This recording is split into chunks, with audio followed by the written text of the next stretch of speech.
It was a warm Saturday morning in June when I decided to take my son, Ethan, to the beach.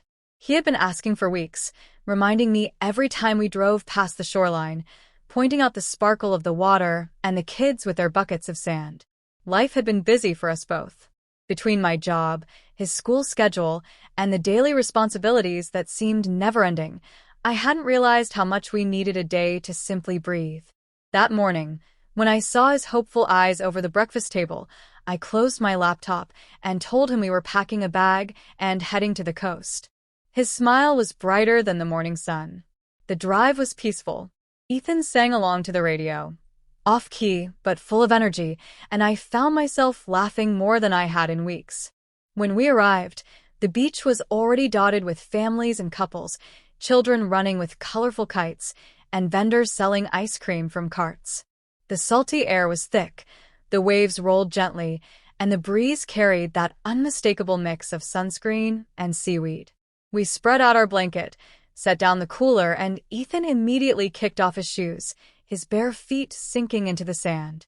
He shouted, "Race you to the water, Mom," before I even had time to respond. I chased after him, laughing, the sand hot beneath my toes. He ran straight into the shallow waves, the water splashing up around his ankles.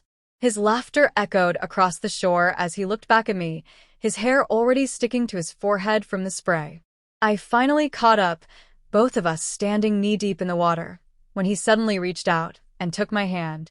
Out of the blue, without any prompting, he squeezed it tightly and said, "I'm glad it's just us today." The words startled me in the most unexpected way. Ethan wasn't usually one for emotional expressions, at least not directly. He was 10 years old, at that in-between age where kids start to crave independence but still secretly want the comfort of closeness. My heart swelled as I squeezed his hand back. I asked him what he meant, and he shrugged, looking at the waves. "I just like it when it's you and me. It feels special." We walked along the shore, our feet sinking into the wet sand, the waves chasing us playfully. As we walked, Ethan pointed out seashells, picking up his favorites and slipping them into a little net bag we had brought.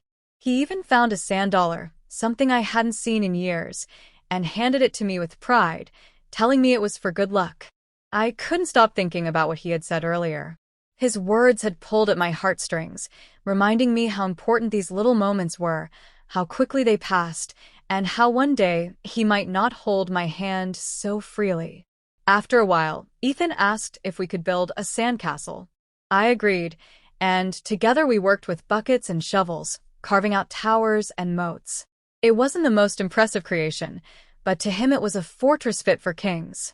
As we worked, he began talking about his school, his friends, and even some worries he hadn't mentioned before. He told me about a classmate who sometimes picked on him and how it made him feel left out. My heart ached listening to him, but I was also grateful he felt comfortable enough to share it here, on the beach, away from distractions.